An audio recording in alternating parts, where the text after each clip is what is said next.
Which movie would you flush down the John of yours? Oh, that's very easy. Oh. I have several that could go that route, but I think the one that I would do the quickest to is a picture called Big Trees. I literally did it for nothing. I had the only time I ever had a contract, which was I've always been independent, was a picture a year at Warner Brothers, and I wanted to get out of that picture a year. So they said, no, you can't get out. I said, I'll get out. I'll do the next picture for nothing. They said, you're kidding? I said, no, I'll do it. They don't have to pay me. So I did the picture. It was called Big Trees. I did it for nothing. It was a terrible picture, and that's the way it should end. And that's the way. How do you convince Internal Revenue that you actually did a movie and got no money for it? Did they have to give you a little note saying Kirk is telling the truth? They have to pay me something. They paid me for that picture about as much as you pay me for being on this show. Oh. Then you have no problems. I can see. Just to satisfy the tax people. But you haven't been affected by the slump. We hear that Hollywood is a ghost town, that it's really a boarded-up place, and yet you've got 3 or 4 irons in the fire all the time. How have you managed to avoid the slump? Well, I don't think so much of it as a slump, Dick, as I think it definitely is going through a transition period. I think there's a need for movies. Movies will become more and more important. I think people love movies. You need them on TV as well as in theaters. In my own case, because I was always independent, because I've also loved to work in finding properties and develop them, if I couldn't find financing here, I went to Europe. I had Light at the Edge of the World, a picture I did with Yul Brynner of Jules Verne, that was financed in Spain. Catch Me a Spy, a picture coming out this fall, was financed with France and London. And then I did a Western with Johnny Cash, a gunfight, and that picture was financed by the Hickory Apache Indian tribe. I was going to ask you about that. Go ahead, ask me. I don't need to now. No, seriously, I saw the movie last night, and of course, one feels obligated to say I enjoyed it, even if you didn't. But I did in this case, luckily, so it's easy to say. It's a real good Western.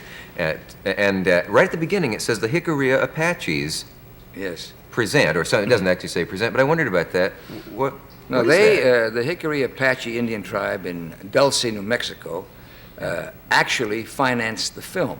They put up over $2 million to finance the film, and there are no Indians in it. And as a matter of fact, when they came to, we had a press conference in Los Angeles. Yeah. When they came, we were walking into the press conference, and a reporter came up to me and said, Kirk, are those Indians in your next picture? I said, are they in the picture? They own it. Which, of course, they do. They have put up the financing. Why do the Hickory Apaches have money when most Indians are really in terrible straits? Well, I think it depends. I think there are other tribes who have managed their finances much better and have done. I don't think they're the only Indian tribe that have money. I think the Hickory Apache Indian tribe have a very sophisticated program of investments. I hope that their investment in a gunfight turns out very well, because I'd hate to be a scalped actor. Yes, how do you say diplomatically to a group of Apache warriors, you've taken a bath at the box office, boys? That's a terrible thought. But it is. But really isn't. I think with a gunfight, I think they're going to do very well. I hope so, because it will encourage them to invest in other pictures. If not, I don't know what will happen. Yeah. But I'd love to hear a little about that movie, because it's a thoroughly entertaining movie. It's a good idea. I was surprised, I don't know why I should be surprised, that Johnny Cash was such a good actor. You always, do you ever resent it a little bit when you've been in 55 movies and he's in one and he comes off as well as an actor who's been in many, many movies? Oh, no, I've never had that problem. I think the better the other person is, the better I can be. Yeah. As a matter of fact, in a gunfight, I picked Johnny Cash. I watched him on TV, and I think he has a wonderful quality. And I never met him before. I just picked up the phone and talked to him. We had about 4 or 5 conversations on the phone. He was very apprehensive about doing a movie, and I sent him the script, and finally went down to Nashville, Tennessee.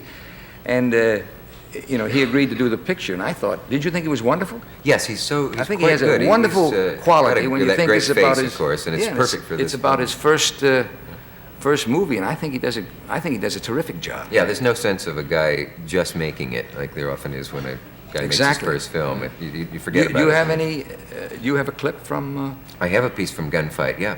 Oh yeah. I wouldn't invite you here and show a piece from a Laurel and Hardy movie. You wouldn't. Do you want to see it?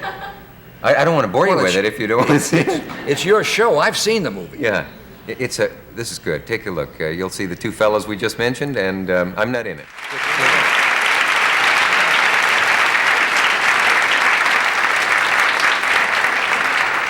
You know, it's really strange to watch yourself in a movie. It just occurred to me, you know, at one time I had a real hang-up. There were like 6 movies that I'd already finished that I had never seen.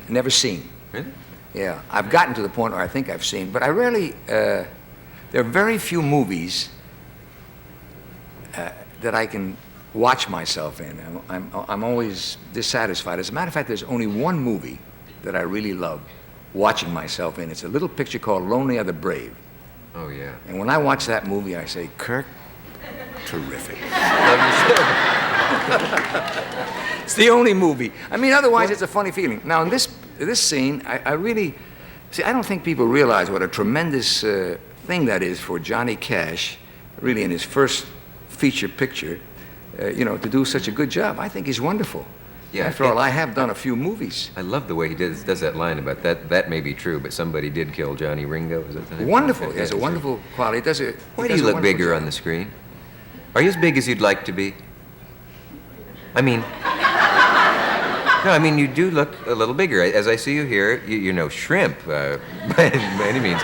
But you know what I mean? You have a slight increase of size on the screen. There's a theory that actors, you know, so-called stars, should never appear as they are. Because how can you ever be as big as people think of you on the screen? Yeah. You know, the screen, you know, you're bigger than life. When you think of the Romans that I've killed, the blood, oh my gosh, the blood. You know, you think of all the things you do, you know, movies should be bigger than life. Yeah. So that's why it's difficult when the public is used to seeing you on the screen where one eye can be about 5 feet, and suddenly it's, in many ways, it's a letdown. I'm sorry to disappoint you, Dick. I really wanted you to... Fine. I mean, if they don't have a bigger version of you, this will do. What is your actual height? 5'11". It is 5'11". Yeah. You're taller than Richard Burton, then. Well, I've never... Yeah. So... Is that good? I guess so. I'm ahead of the game? To be ahead of Burton in anything is good. I see. We will be right back after this message.